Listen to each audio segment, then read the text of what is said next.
بسم اللہ الرحمن الرحیم نحمده ونصلی ونسلم علی رسولہ الکریم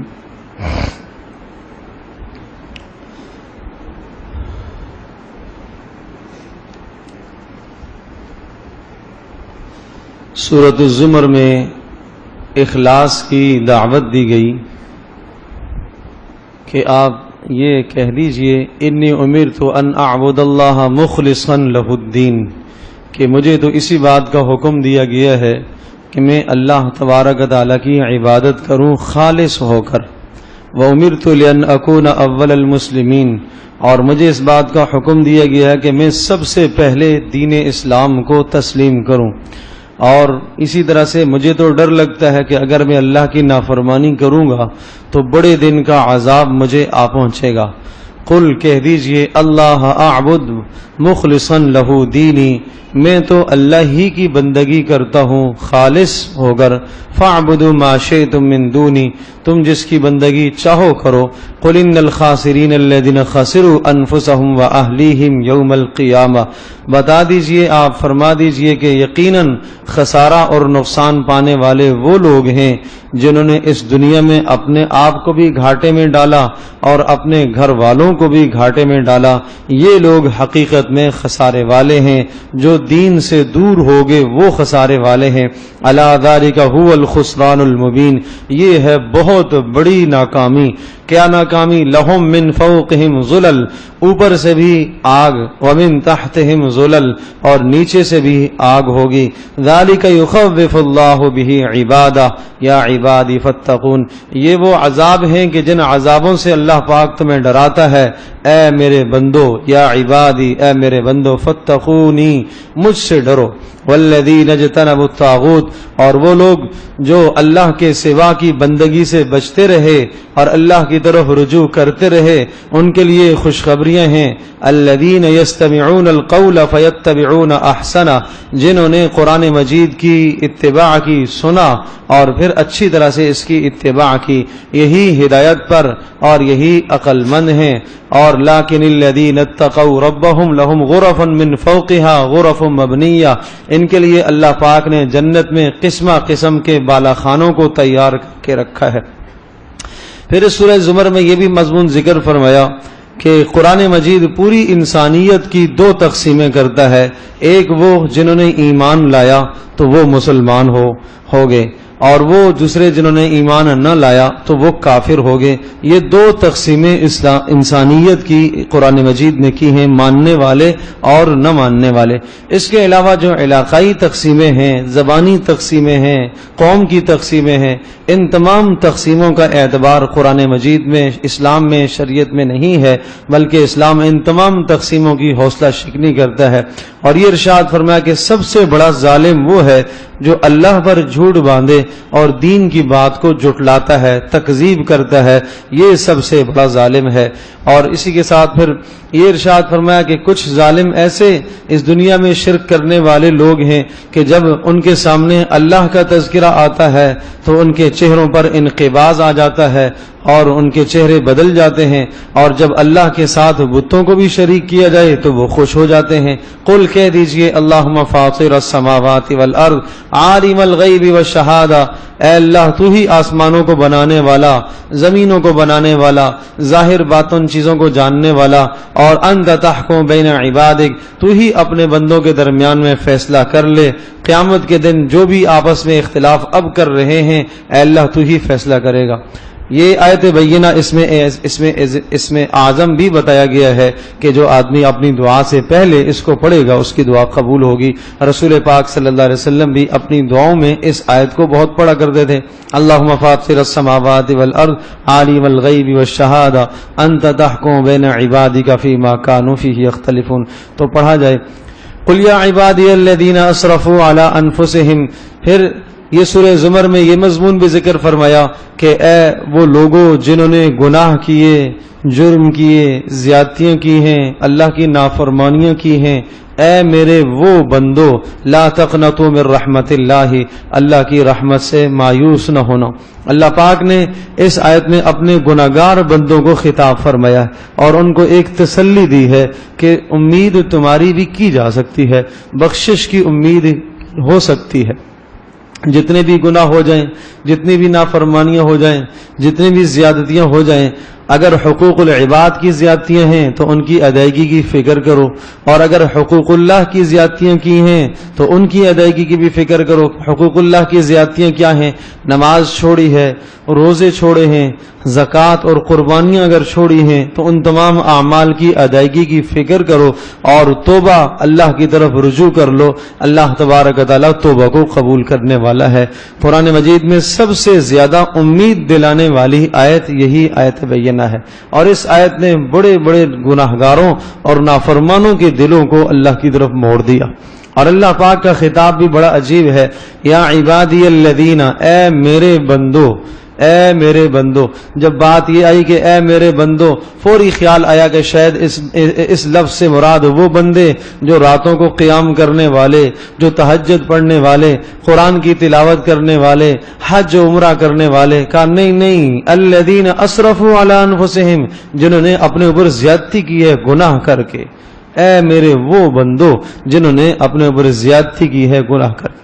حدیث پاک میں آتا ہے، حضرت صلی اللہ علیہ وسلم نے ارشاد فرمایا کہ اللہ نے مجھے بتایا ہے، حدیث قدسی ہے کہ اللہ نے حضرت داؤد علیہ السلام کو یہ بات ارشاد فرمائی کہ اے داؤد، میں اپنے نافرمان اور ظالم بندوں سے جو پیار کرتا ہوں، اگر ان بندوں کو پتہ چل جائے تو ان کے دل پھٹ جائیں گے، ان کے دل پھٹ جائیں گے. تو پھر تمہارا کیا خیال ہے کہ میں اپنے فرما برداروں سے کتنا پیار کرتا ہوں گا. لو لم تذنبوا، اگر تم گناہ نہیں کرو گے، لجاء اللہ بقوم، اللہ پاک ایک ایسی قوم کو لے کے آئے گا، یذنبون، جو گناہ بھی کریں گے، فیستغفرون اللہ، پھر وہ اللہ پاک سے اپنے گناہوں کی معافی مانگیں گے، اور فیغفر لہم، اور پھر اللہ پاک ان کے گناہوں کو بخشے گا. یہ رسول پاک صلی اللہ علیہ وسلم نے ارشاد فرمایا کہ اگر تم گناہ نہیں کرو گے، اللہ ایک ایسی قوم کو لائے گا جو گناہ بھی کریں گے اور گناہ کرنے کے بعد استغفار بھی کریں گے، اللہ سے معافی مانگیں گے اور اللہ پاک ان کو بخشے گا. اللہ اکبر. تو اللہ تبارک تعالی بخشنے والا مہربان ہے. ہارون الرشید رحمۃ اللہ علیہ کے متعلق آتا ہے تو وہ اللہ تبارک تعالی کے سامنے گڑ گڑا رہے ہیں، اور کہاں پر؟ عرفات میں. اللہم انت اے اللہ تو ہے، انت العواد بالمغفرہ، اے اللہ تیری عادت ہے معاف کرنا، وانا العواد بالذنوب، اے اللہ میری عادت ہے گناہ کرنا، تیری عادت ہے بخشنا، اے اللہ میری عادت ہے گناہ کرنا، اے اللہ تو مجھے معاف کر دے. کسی دیکھنے والے نے کہا دیکھو زمینوں کا بادشاہ آسمانوں کے بادشاہ سے کس طرح سے گڑ گڑا رہا ہے، کیسے مانگ رہا ہے. تو ایک ہی دروازہ ہے، اللہ کا دروازہ ہے بھائی. بار بار اسی کی طرف پلٹنا، اسی کی طرف رجوع کرنا، گڑ گڑانا، توبہ کرنا، معافی مانگنا. اللہ کو استغفار اور معافی اور بندے کا رجوع کرنا اتنا پسند ہے. حدیث پاک میں آتا ہے جب بندہ گناہ کر لیتا ہے، نافرمانی کرتا ہے، اور پھر اللہ تبارک تعالیٰ کی طرف پلٹتا ہے اور ہاتھ پھیلاتا ہے اور یہ کہتا ہے میں نے گناہ کیا، اللہ مجھے معاف کر دے. اللہ پاک فرشتوں سے کہتے ہیں دیکھو اس میرے بندے کو دیکھو، اس نے گناہ کیا، گناہ کرنے کے بعد اس نے مجھے پکارا، اس کو پتہ ہے اس کا کوئی رب ہے، جبھی تو اس نے مجھے پکارا، تم گواہ رہو میں نے اس کو معاف کر دیا. پھر گناہ کر بیٹھتا ہے، پھر دوڑتا ہوا آتا ہے، پھر پکارتا ہے، معافی مانگتا ہے، پھر کہتے ہیں اللہ پاک دیکھو اس میرے بندے نے گناہ کیا، اس کو پتہ تھا اس کا کوئی رب ہے اس لیے اس نے مجھے پکارا ہے، تم گواہ رہو میں نے معاف کر دیا. اور اگر یہ 100 بار بھی گناہ کرے گا جب بھی میں اس کو معاف کرتا رہوں گا. اتنی اللہ کی مہربانی ہے، اتنا اللہ کا کرم ہے. تو اس لیے اللہ کی طرف رجوع کرنے کی ضرورت ہے. ان اللہ یغفر الذنوب جميعا، اللہ پاک سب گناہوں کو معاف کرنے والا ہے، اور انہ هو الغفور الرحیم، وہ بخشنے والا مہربان ہے. لیکن اگلی بات سنو، وانیبوا الی ربکم، اور اپنے رب کی طرف دوڑ لگاؤ، رجوع کرو، واسلموا لہ، اور اس کے حکموں کو مان لو، تسلیم ہو جاؤ اس کے سامنے. من قبل ان یأتیکم العذاب، پہلے اس سے کہ عذاب آ جائے تمہارے اوپر، ثم لا تنصرون، اور پھر تمہاری مدد نہ کی جائے. اس سے پہلے یہ توبہ، یہ استغفار، یہ سب کچھ معتبر ہے. کب تک؟ موت سے پہلے، عذاب کے آنے سے پہلے. وَاتَّبِعُوا أَحْسَنَ مَا أُنزِلَ إِلَيْكُم مِّن رَّبِّكُم، اور جو قرآن تمہاری طرف اتارا گیا اس کی اتباع کرو. مِن قَبْلِ أَن يَأْتِيَكُمُ الْعَذَابُ بَغْتَةً، پہلے اس سے کہ اچانک عذاب آ جائے اور تمہیں شعور بھی نہ ہو. ان تقول نفس یا حسرت علی ما فرطت فی جنب اللہ وان کنت لمن الساخرین، اس وقت سے پہلے کہ جب قیامت کے دن تم عذاب آ جائے اور تم افسوس کرو اور کہو کہ ہائے افسوس، میں نے اللہ کے حق میں کوتاہی کی ہے اور دنیا میں ایمان والوں کے ساتھ مذاق کیا کرتا تھا. اس سے پہلے تم مان لو. او تقولا لو ان اللہ ہدانی لکنت من المتقین، اور قیامت کے دن تم یہ نہ کہنا کہ اگر اللہ پاک مجھے ہدایت دیتا تو میں بھی متقی بن جاتا. اللہ پاک نے تو ہدایت کے لیے راستے کھولے ہیں، توبہ کے لیے تمہیں بارہا بتایا گیا، کیوں نہ رجوع کیا. او تقولا حین تری العذاب لو ان لی کرہ فاکون من المحسنین، ہاں یہ عذر نہ کرنا، یہ نہ کہنا کہ لو ان لی کرۃن، آئے کاش ایک بار دوبارہ واپس لوٹا دیا جائے مجھے دنیا میں، فاکون من المحسنین، میں بھی نیک عمل کر کے آ جاؤں گا. بلا قد جاءت کا آیاتی، ہاں وہاں یہ اعلان ہوگا میری آیتیں تیرے پاس آئی تھیں. فکذبت بہا، جھٹلایا تو نے. واستکبرت بہا واستکبرت وکنت من الکافرین، اور میری آیتوں سے تو تکبر کرتا رہا. وَيَوْمَ الْقِيَامَةِ تَرَى الَّذِينَ كَذَبُوا عَلَى اللَّهِ وَجُوهُهُمْ مُسْوَدَّةٌ، جنہوں نے اللہ کی آیتوں کا انکار کیا، جھٹلایا، نافرمانی پر زندگی گزاری، اللہ کی طرف رجوع نہ ہوئے. اور رجوع نہ کرنا، توبہ نہ کرنا، یہ استکبار، یہ تکبر کہلاتا ہے. جس نے ایسا تکبر کیا کہ اللہ کی طرف رجوع نہ کیا، وجوہہم مسودہ، ان کے چہرے سیاہ پڑ جائیں گے قیامت کے دن. اور پھر اللہ تبارک و تعالی نے جنت اور جہنم والوں کے حالات کو ذکر فرمایا. وسیق الذین کفروا الی جہنم زمرا، اور ہنکا کر لے جایا جائے گا جہنم والوں کو گروہ در گروہ ہوں گے. یہ ہر قسم کے، یہ چوروں کا گروہ، یہ ڈاکوؤں کا گروہ، یہ ترک نماز چھوڑنے والوں کا گروہ، اسی طرح سے جناب یہ روزے کے ترک کرنے والوں کی جماعت، اس طرح سے جماعتوں میں ٹولیوں میں جائیں گے. حتی اذا جاؤہا فتحت ابوابہا، جہنم کے پاس پہنچیں گے، دروازے کھولے جائیں گے اور دروغہ جہنم پوچھے گا ان سے، الم یاتکم رسل منکم، تمہارے پاس رسول نہیں آئے تھے؟ یتلون علیکم آیات ربکم، رسولوں نے تمہارے پر اللہ کی آیتیں تلاوت نہیں کی ہیں. وینذرونکم لقاء یومکم ھذا، تمہیں رسولوں نے اس دن کی ملاقات سے نہیں ڈرایا تھا؟ قالوا، کہیں گے بلا بلا، ہاں ڈرایا تھا. ولکن حقت کلمۃ العذاب علی الکافرین، لیکن عذاب کا فیصلہ آج ثابت ہو گیا ہمارے لیے. پھر وہ دروغہ جہنم کہے گا، اچھا ادخلوا ابواب جہنم خالدین فیہا، داخل ہو جاؤ جہنم کے دروازوں میں. فبئس مثوى المتکبرین، مت پوچھو بہت ہی بدترین ٹھکانہ ہے تکبر کرنے والوں کے لیے. اور تکبر کرنے سے مراد کیا ہے؟ جو توبہ استغفار نہیں کرتا. جب اللہ نے بتایا ہے کہ آ جاؤ اس کے دروازے پر، مانگ لو، رجوع ہو جاؤ، توبہ کر لو، ہاتھ پھیلا لو، آنسو دو بہا لو، پھر بھی جو استغفار نہیں کرتا تکبر ہی کر رہا ہے. ان الذین یستکبرون عن عبادتی سیدخلون جہنم داخرین، بے شک وہ لوگ جو مجھ سے مانگنے سے تکبر کرتے ہیں، جو مجھ سے میرے سامنے ہاتھ پھیلانے سے آر محسوس کرتے ہیں، ٹائم نہیں ملتا، موقع نہیں ملتا، ہاتھ نہیں پھیلاتے میرے سامنے، سیدخلون جہنم داخرین، ان کو ذلیل اور رسوا کر کے جہنم میں داخل کر. من لم یسأل اللہ یغضب علیہ، جو شخص اللہ سے نہیں مانگتا اللہ اس سے ناراض ہوتا ہے. دنیا میں جس سے مانگو مانگو مانگو ناراض ہو جاتے ہیں مانگنے پر، اللہ پاک ناراض ہوتا ہے نہ مانگنے پر. جو اس سے جتنا مانگتا ہے اللہ اتنا خوش ہوتا ہے، اللہ اتنا خوش ہوتا ہے. اس کے بعد وسیق الذین اتقوا ربهم الى الجنۃ زمرا، اور جنتیوں کو بھی جنت کی طرف لے جایا جائے گا بڑی عزت کے ساتھ، آگے پیچھے فرشتے اعزاز اور اکرام کے ساتھ لے جا رہے ہوں گے. حتی اذا جاؤہا وفتحت ابوابہا، جنتوں کے پاس جب پہنچیں گے جنت کے دروازے پہلے سے کھلے ہوئے ہوں گے. اور جنت کا نگران فرشتہ حضرت رضوان علیہ السلام وہ کہیں گے، اور اس کے ساتھ اور بھی فرشتے ہوں گے، کیا کہیں گے؟ سلام علیکم، سلامتی ہو سلامتی ہو سلامتی ہو، مبارک ہو، طبتم، مبارک ہو، فادخلوها خالدین، آ جاؤ جنت میں، ہمیشہ ہمیشہ تم رہو گے، ہمیشہ ہمیشہ رہو. اور پھر جنت والے جب اندر آ جائیں گے یہ کہیں گے الحمدللہ الذی صدقنا وعدہ، ساری تعریفیں اس اللہ کے لیے جس نے ہمارے وعدے سچے کر دیے. وَأَوْرَثَنَا الْأَرْضَ اور جس نے ہمیں اس جنت کا وارث بنایا. نَتَبَوَّأُ مِنَ الْجَنَّةِ حَيْثُ نَشَاءُ جہاں ہم چاہیں ٹھکانہ بنائیں. فَنِعْمَ أَجْرُ الْعَامِلِينَ اور کتنا ہی اچھا اجر ہے کام کرنے والوں کا.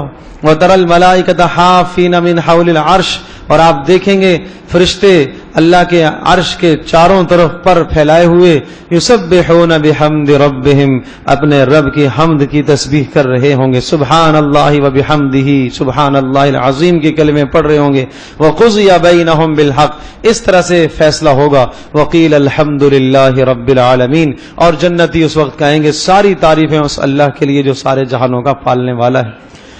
حامیم تنزیل الکتاب من اللہ العزیز العلیم سورۃ المؤمن ہے. اس کی ابتدائی آیات کی بڑی فضیلت ہے. ابتدائی آیات کے پڑھنے کا اہتمام کیا جائے. ابتدائی 3 آیتیں. حضرت عمر رضی اللہ تعالیٰ کو اطلاع ملی کہ ایک شخص ہے وہ شراب پیتا ہے, شراب کا عادی ہو گیا. تو حضرت عمر رضی اللہ تعالیٰ عنہ نے یہ 3 آیتیں اس کی طرف لکھ کر بھیجی. اس نے ان 3 آیتوں کو جب پڑھا تو کہتا ہے اس میں مجھے ڈرایا بھی گیا ہے, اس میں مجھے امید بھی دلائی گئی ہے. کیا کلمات ہیں؟ غافر الذنب اللہ وہ ہے جو گناہوں کو معاف کرنے والا ہے. قابل التوب توبہ کو قبول کرنے والا.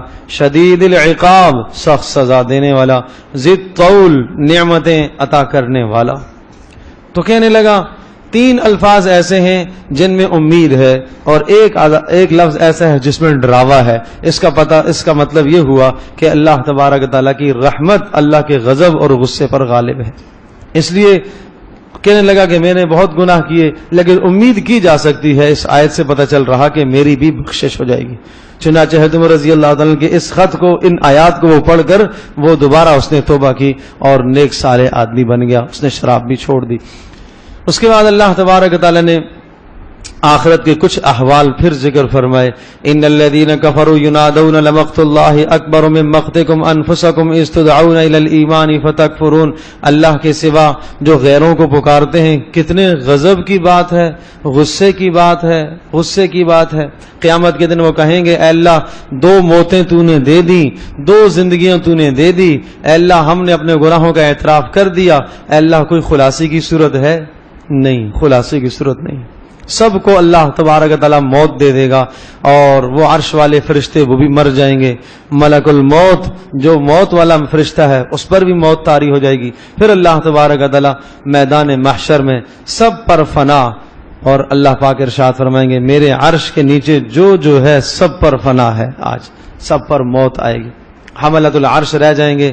پھر آئیں گے ملک الموت اللہ کے دربار میں. اللہ پوچھیں گے جاننے کے باوجود کون بچ گئے؟ تو وہ کہیں گے یا اللہ حملۃ العرش عرش کے اٹھانے والے بچ گئے اور ہم 4 ہیں اور آپ بچے, آپ باقی ہم فانی. اللہ پاک ارشاد فرمائیں گے حملۃ العرش کو بھی موت دے دو, عرش کو اٹھانے والوں کو. پھر وہ کہیں گے یا اللہ عرش کون اٹھائے گا؟ اللہ فرمائیں گے میرا امر اٹھائے گا, میرا حکم آج اٹھائے گا. عرش والے بھی مر جائیں گے. پھر پوچھیں گے اب کون باقی بچا؟ تو وہ کہیں گے یا اللہ ہم 4 اور آپ باقی ہم فانی. پھر اچھا موت دے دے, جبریل بھی اس کو بھی موت دے, جبریل کو بھی موت دے دی, اسرافیل کو بھی موت دے دی, میکائیل کو بھی موت دے دی. اب کون بچا؟ اب یا اللہ تو باقی اور میں فانی. تو اللہ پاک ارشاد فرمائیں گے اب تو بھی مر جا, مت انتا تو بھی مر جا. تو ملک الموت پر بھی موت آ جائے گی, موت والا فرشتہ اس پر بھی موت آ جائے گی. پھر اللہ پاک پوچھیں گے لمن الملک اليوم اب بتاؤ بادشاہت کس کی ہے؟ این الملوک این الجبابرہ کہاں ہیں وہ بڑے بڑے سردار دنیا کے؟ کہاں ہیں بادشاہ؟ کہاں ہیں جو اپنے آپ کو شہنشاہ کہتے تھے, جن کے پاس بڑی سلطنتیں تھی؟ کہاں گے متکبرین کہاں ہیں؟ لمن الملک اليوم آج بتاؤ کس کی بادشاہت ہے؟ 40 سال تک یہ اللہ کی صدا آواز گونجتی رہے گی, کوئی جواب نہیں آئے گا. کوئی ہوگا تو جواب دے گا. 40 سال کے بعد پھر اللہ خود ہی ارشاد فرمائیں گے للہ الواحد القہار اس اللہ ہی کی بادشاہت ہے جو اکیلا ہے, غضب والا ہے. الیوم تجزا کل نفس بما کسبت آج جو تم نے کیا ہے اس کا تمہیں پورا پورا بدلہ دیا جائے گا. آج کسی پر کوئی زیادتی نہیں ہوگی, پورا پورا حساب و کتاب ہوگا. پھر اس کے بعد حضرت موسیٰ علیہ السلام کا تذکرہ فرمایا اور موسیٰ علیہ السلام پر ایک شخص ایمان لایا، یہ فرعون کے خاندان کا آدمی تھا، اور اس کا تذکرہ کر کے یہ سمجھایا جا رہا کہ دیکھو فرعون کی قوم میں سے ایک آدمی، وقال رجل مؤمن من آل فرعون، فرعون کتنا ظالم اور جابر حکمران، اور اس کے خاندان کا ایک آدمی وہ موسیٰ علیہ السلام پر ایمان لایا۔ تو اگر قیامت کے دن کوئی شخص یہ عذر کرے گا کہ میں اس لیے نہیں دین پر عمل کر پایا کہ وہاں سختیاں تھیں، ظلم تھی، زیادتیاں تھیں حکمرانوں کی طرف سے، یہ رجل مومن کو لایا جائے گا، اس کو کھڑا کیا جائے گا۔ تم بتاؤ تمہارے اوپر زیادہ سختیاں تھیں اور حکمران تیرا سخت تھا یا اس شخص کا زیادہ سخت ہے؟ اس سے تو ایمان لایا رجل مومن نے، اس اللہ کے بندے نے ایمان لایا، اپنی قوم کو بھی سمجھایا، پہلے تو چھپاتا رہا ایمان، بالآخر ایمان کب تک چھپتا ہے؟ ایمان چھپتا نہیں ہے، ایک دن ظاہر ہو جاتا ہے۔ اور فرعون ظالم نے کیا کہا؟ ما اریکم الا سبیل الرشاد، میں جس راستے کو بتا رہا ہوں نا یہ سیدھا راستہ ہے، ہاں میں تمہیں سیدھے راستے کی طرف بتا رہا ہوں۔ وہ کہنے لگا رجل مومن جس نے ایمان لایا فرعون کے خاندان سے، جو انہوں نے کہا انی اخاف علیکم مثل یوم الاحزاب، مجھے ڈر لگتا ہے گزشتہ قوموں کی طرح تمہارے پر عذاب نہ آ جائیں، جیسے قوم نوح، قوم عاد، قوم سمود پر آیا ہے، اور اللہ کسی پر ظلم نہیں کرتا، اور یہ اگر دنیا میں نہیں آئے گا تو آخرت میں تو عذاب آئے گا ہی آئے گا۔ اور تم یہ کہا کرتے تھے کہ ارض مصر میں یوسف علیہ السلام کے بعد کوئی نبی نہیں آئے گا، تمہارا یہ خیال تھا، اللہ نے موسیٰ کو بھیجا ہے، اس کی اتباع کر لو۔ پھر فرعون اس کی تقریر اور اس کی بات کو رد کرنے کے لیے، اس کا تمسخر اور مذاق اڑانے کے لیے کہنے لگا اپنے وزیر حامان سے ایک محل تو بناؤ، ذرا ایک بلند ایک ٹاور بناؤ، اس پر میں چڑھوں گا، عمارت بناؤ۔ کیا کرو گے بھائی چڑھ کے؟ اس پر چڑھ کر دیکھوں تو صحیح موسیٰ کا رب ہے کہاں پر؟ یہ کہتا ہے آسمانوں میں ہے، میں دیکھ تو آؤں ہے کہاں؟ فاطلع الی الہ موسیٰ، موسیٰ کے رب کو دیکھوں تو صحیح ہے کہاں وہ؟ وانی لاظنہ کاذبا، میرا تو خیال ہے کہ یہ جھوٹ بولتا ہے۔ اللہ نے ارشاد فرمایا وَكَذَلِكَ زُيِّنَ لِفِرْعَوْنَ سُوءُ عَمَلِ، اس طرح سے فرعون کے لیے برے اعمال خوبصورت کر دیے گئے، شیطان نے اس کے لیے برے راستے اچھے کر دیے۔ اور وہ آدمی، یہ سمجھایا جا رہا ہے کہ دیکھو اس دنیا کے اندر برائی انسان کے لیے جب شیطان اسے اچھا کر کے دکھاتا ہے تو آدمی سمجھتا ہے کہ میں تو ٹھیک کر رہا ہوں۔ تو اس کو قرآن اور حدیث پر پرکھو کہ آپ جو عمل کر رہے ہو ٹھیک کر رہے ہو یا غلط کر رہے ہو۔ اور پھر اس کے بعد آخری اس نے تقریر جب کی اور رجل مومن نے اتبعونی اہدکم سبیل الرشاد، دیکھو میں تمہیں سیدھے راستے کی طرف بتا رہا ہوں، بھائی میری بات سن لو، انما هذه الحیات الدنیا متاع، یہ دنیا تو عارضی سامان ہے، آخرت کی زندگی ہمیشہ والی ہے۔ اور دیکھو جو آدمی ایمان اور اعمال صالحہ کرے گا اللہ پاک اسے جنت میں داخل کرے گا اور بے انتہا اسے رزق دے گا، اور میں تمہیں اللہ کی طرف بلاتا ہوں، تم مجھے شرک کی طرف بلاتے ہو۔ اب بول پڑا، ایمان ظاہر کر دیا اس نے۔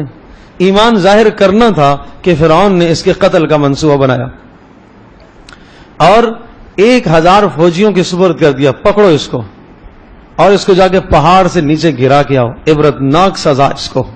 وہ 1000 فوجی اس کو لے کے گئے تو راستے میں ایک سخت اللہ کی طرف سے عذاب آیا، بجلی کی کڑک آئی، 500 تو وہاں مارے گئے، 500 مارے گئے، 500 جو باقی بچے وہ بھاگے واپس، بجلی کی کڑک سے ڈر کے مارے بھاگے واپس۔ فرعون کے پاس آئے، کہا کیا ہوا؟ کہا وہ تو بچ گیا اور کوئی عذاب آیا اور بجلی آئی، وہ تو مر گئے 500۔ تو ان 500 کو فرعون نے مار دیا کہ تم ان کو مار کے آگے ہو 500 کو۔ فرعون نے ان کو بھی قتل کر دیا، وہ بچ گیا۔ اللہ نے ارشاد فرمایا فوقاہ اللہ سیئات ما مکر، اللہ جس کو بچائے، 1000 آدمی اس کو مارنے پر تلا ہوا، 1000 چھوڑو پوری حکومت مارنے پر تلی ہوئی ہے، اللہ پاک جس کو بچائے کون مار سکتا ہے؟ فرمایا فوقاہ اللہ سیئات ما مکروا، اللہ پاک نے اس کو بچا لیا اس برائی سے اور ان تدبیروں سے جو انہوں نے تدبیریں کی ہیں۔ وحاق بآل فرعون سوء العذاب، اور فرعون کے سارے خاندان پر اور اس کے ماننے والوں پر سخت عذاب آ پڑا۔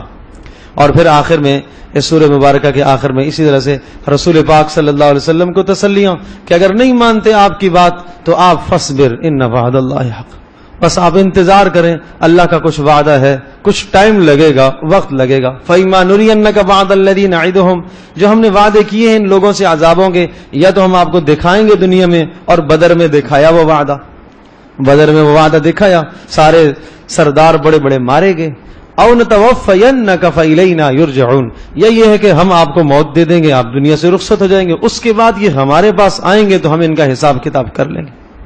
تو یہ رسول پاک صلی اللہ علیہ وسلم کو تسلی دی۔ اس کے بعد سورہ حامیم سجدہ ہے، اس کی ابتدائی آیتیں بھی بڑی فصیح اور بلیغ آیتیں ہیں، اور ایک شخص حضرت صلی اللہ علیہ وسلم کی خدمت میں ولید بن مغیرہ وہ آیا، مشرکین نے کہا بھائی اس کو جا کے سمجھاؤ، یہ ہمارے بتوں کو برا بھلا کہتا ہے۔ ولید بن مغیرہ نے کہا کوئی مسئلہ ہی نہیں ہے، میں ابھی جا کے بات کرتا ہوں، اس کو سمجھاتا ہوں، اور میں نے بڑے بڑے جو ہے وہ جادوگروں کو جادوؤں کا علاج کیا ہے، مجنونوں اور پاگلوں کا علاج کیا ہے، مجھے لگتا ہے کہ یہ شاید کوئی جنون آ گیا ہے اس کو، اس لیے اس قسم کی باتیں کرتا ہے۔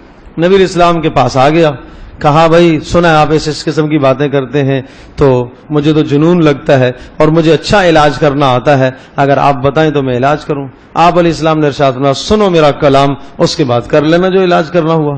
آپ علیہ السلام نے ان آیات کی تلاوت کی، حامیم تنزیل من الرحمن الرحیم، اس اللہ کی طرف سے نازل کیا ہوا کلام ہے جو بڑا مہربان نہایت رحم والا ہے۔ کتاب فصلت آیات، اور یہ ایسی کتاب جس کی آیتوں کو کھول کھول کے بیان کیا گیا ہے تاکہ لوگ سمجھیں، اور سنو میں ڈرانے والا ہوں، خوشخبریاں سنانے والا ہوں۔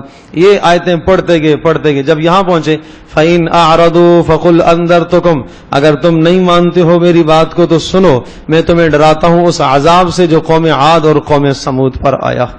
جب عذاب کا لفظ اس نے سنا تو رسول پاک صلی اللہ علیہ وسلم کے منہ پر آ کر ہاتھ رکھ دیا، کہ بس اب میرا دل پھٹ جائے گا، آگے نہیں پڑھنا۔ تو قرآن میں یہ اثر ہے۔ وہ واپس آیا اپنے خان، انتظار کر رہے ہیں سردار بیٹھے ہوئے، ابو جہل بھی اور بھی بڑے بڑے سرداران مکہ دیکھ رہے ہیں ولید بن مغیرہ کیا کہہ کے آتا ہے اور کیا پیغام لاتا ہے، کیا سمجھوتا کر کے آتا ہے۔ دور سے جب انہوں نے دیکھا تو شکل بدلی ہوئی ولید کی دیکھی تو کہنے لگا ابو جہل محمد کا جادو تو ولید پر بھی چل گیا ہے، آج ولید بن مغیرہ پر بھی جادو چل گیا ہے، شکل بدلی ہوئی ہے، اس کی حالت بدلی ہوئی ہے۔ آپ علیہ السلام سے جب یہ اٹھ کے آیا تو حالت بدلی ہوئی تھی، اور دل میں بات تو آ رہی ہے کہ ٹھیک کہہ رہا ہے۔ تو پھر آ کے کہنے لگا کہ بھائی دیکھو میری بات سن لو، فلاح اور کامیابی اسی میں ہے کہ اس شخص کی بات مان لو، یہ جو کہہ رہا ہے ٹھیک کہہ رہا ہے، اور میں نے مجنونوں کے کلاموں کو سنا ہے، ایسا کلام میں نے نہیں سنا جو یہ کلام یہ پیش کر رہا ہے، مجھے لگ رہا ہے کہ یہ نبی ہے۔ تو لوگوں نے تانا دیا، یہ تانا بہت بری چیز ہے، تانا دیا کہ تم بھی ڈر گئے ہو، تیرے اوپر بھی جادو اثر کر گیا ہے۔ تو سرداری کا گمنڈ کھا گیا پھر کہتا ہے نہیں میں تو تمہیں آزما رہا تھا کہ تم کتنے پکے ہو، کوئی نہیں، کوئی حق نہیں ہے، ویسے ہی گھڑ کے لایا اپنی طرف سے۔ تو اللہ تبارک و تعالیٰ نے پھر سورہ مدثر میں، سورۃ القلم میں پھر اس کی خبر، اچھی خاصی خبر لی ہے، اس کے بارے میں پھر بہت آیتیں اللہ پاک نے اتاری کہ جو دل میں حق آنے کے بعد بھی صرف سرداری اور قیادت اور سیادت، اور اس وجہ سے نہیں اس نے مانا کہ اگر میں مان لوں گا اور اسلام لے آؤں گا تو یہ سرداری چلی جائے گی۔ تو یہ تو سب دنیا کی عارضی چیزیں ہیں، یہ متاع اور سامان اور اولادیں بھی تھی اس کی، 12 بیٹے تھے اس کے اور سب کے سب جوان تھے۔ تو یہ سب چیزیں کہاں عارضی ہیں؟ تو اللہ پاک کا جب امر آئے، اللہ کا حکم آئے، اس کے سامنے انسان اپنے آپ کو جھکا دے، جی مانے نہ مانے انسان اپنے آپ کو اس اللہ کے حکم کے سامنے جھکا دے۔ پھر قوم عاد اور قوم سمود کے تذکرے کرتے ہوئے پھر آخر میں وَيَوْمَ يَحْشَرُ أَعْدَاءُ اللَّهِ إِلَى النَّارِ فَهُمْ يُوزَعُونَ، جس دن اللہ کے دشمنوں کو جمع کیا جائے گا اور ان کی جانچ پڑتال کی جائے گی، اور پھر ان کے خلاف ان کے اعضاء خود گواہی دیں گے اور یہ کہیں گے کہ ہمارے اعضاء ہمارے خلاف کیوں گواہی دے رہے ہیں؟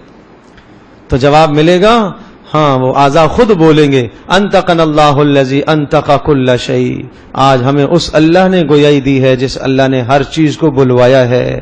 اور پھر آخر میں وقال الذین کفروا لا تسمعوا، مشرکین کا ایک بہت برا طریقہ ذکر کیا گیا، ان کی بد اخلاقی، بد کرداری، کہ جب رسول پاک صلی اللہ علیہ وسلم قرآن پڑھ کر سنایا کرتے تھے صحابہ کو تو بیچ میں شور مچاتے تھے، اور شور کیوں مچاتے تھے؟ تاکہ کوئی نہ سن سکے، تاکہ کسی کو سمجھ میں نہ آئے۔ تو پتہ چلا کہ جہاں قرآن یا دین کی مجلس ہو رہی ہو، اس مجلس میں اس قسم کے اعمال کرنا کہ جس سے سننے والوں کو تکلیف ہو تو نہ سن پائیں، تو یہ مشرکین کا شیوا ہے۔ فرمایا فَلَنُذِيقَنَّ الَّذِينَ كَفَرُوا عَذَابًا شَدِيدًا، ہم سخت عذاب ان کو چکھائیں گے اور ان کے برے کا بدلہ ان کو دیں گے، اور ان اللہ کے دشمنوں کا بدلہ جہنم ہے اور ہمیشہ ہمیشہ اس میں رہیں گے۔